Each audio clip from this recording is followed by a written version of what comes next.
Salut, c'est Pierre, à Boyev. Salut, c'est Seth et aujourd'hui on se retrouve pour une vidéo Topla et on va parler de nos expériences à l'oral.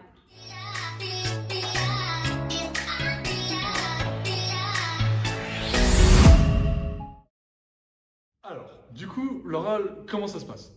Vous allez arriver dans une salle avec plein d'autres candidats et on va vous donner vos horaires de passage. On passe pas forcément les trois mêmes dans le bon ordre. Ça peut être d'abord le même 2, puis le même 1, puis le même 3. Vous allez tout passer dans la même demi-journée, sachant que même si vous avez fini avant, vous restez toute la demi-journée. À l'heure de votre passage, il y a un surveillant qui va venir vous chercher et qui va vous dire c'est l'heure de préparer, viens. Il vous donne un brouillon et vous allez vous mettre dans une autre partie de l'amphi, dans le même amphi mais sur le côté, pour préparer votre sujet tout simplement. À la fin du temps de préparation, on vous emmène directement devant une salle où le jury vous attend et vous allez pouvoir briller et présenter votre oral.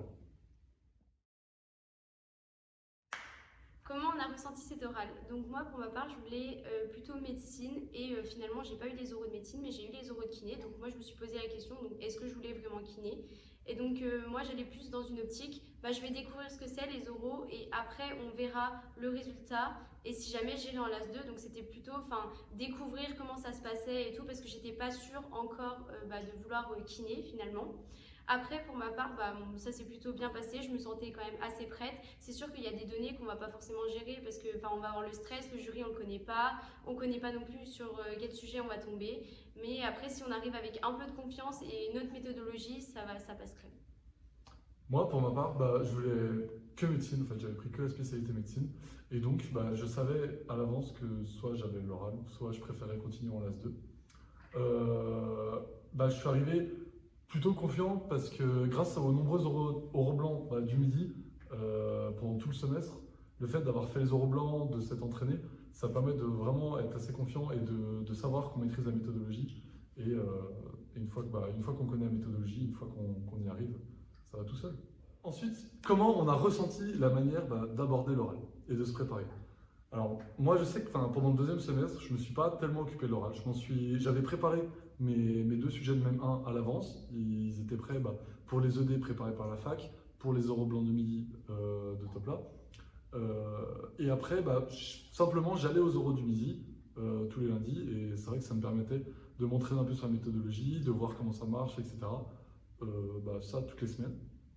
Et après, c'est surtout après les partiels, après les résultats des partiels, où là, on commence à vraiment se mettre à l'oral, à faire tous les sujets hebdomadaires, etc. Et à s'entraîner tout simplement. Et du coup, moi, pour ma part, le SE, j'étais tellement à l'arrache, j'étais débordée de partout, je me remettais pas de mes mauvais résultats du S1. Du coup, j'ai fait mes oraux aussi à l'arrache. J'avais juste le même 1 qui était préparé avant les résultats des oraux. Après, le seul truc que j'avais fait vraiment durant l'année, c'est ce que je vous conseille, surtout, c'est de rester connecté à l'actualité. Sur Instagram, je regardais des articles scientifiques aussi. Et après, je m'étais aussi acheté des petits livres de culture générale et que j'avais bien potassé et en vrai, ça m'a aidé aussi. Et après, j'ai fait aussi les oraux blancs de juin de Topla. Et j'ai lu aussi les fiches, j'ai regardé les vidéos YouTube aussi pour me renseigner et pas arriver en touriste le jour des oraux. Je pense que moi, si c'était à refaire, je referais pareil, mais simplement, je me concentrerais peut-être un peu plus sur l'actualité et la culture générale, parce que c'est peut-être des points qui manquent un peu de suivre l'actualité, parce que en fait, en suivant l'actualité, ça permet vraiment de s'ouvrir à plein de sujets et d'en apprendre un petit peu sur tous les sujets, donc d'enrichir sa culture. Et c'est vrai que, en plus, cette année, il y a les top actus qui sont là, donc servez-vous-en et vraiment, regardez les top actus, c'est un outil hyper pratique et facile à utiliser. Et moi, pour ma part, ce que j'aurais pu améliorer, c'est déjà être un peu plus renseignée sur les oraux. Je savais ce que c'était les mêmes et tout, mais pas vraiment les consignes et tout. Je m'étais pas vraiment entraînée non plus. Donc ça m'a engendré beaucoup de stress quand ça arrivait, les résultats.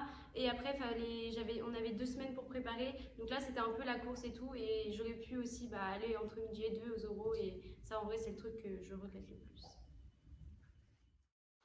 Ok, donc les points importants à retenir de cette vidéo, c'est que si vous avez la méthodologie, des oraux ça se passe bien. Si vous entraînez, ça va bien se passer. Et surtout, restez connectés à l'actualité. Suivez Topla, on met plein de choses en place pour vous aider. Et entraînez-vous aussi. Tout est dit. Bon courage pour votre S2, on croit en vous. Sachez que peu importe vos résultats, qu'ils soient bons ou mauvais, un S2 et un oral, ça va tout rattraper. Donc continuez comme ça et vous allez y arriver. Soyez fiers du chemin que vous avez déjà parcouru. Yeah.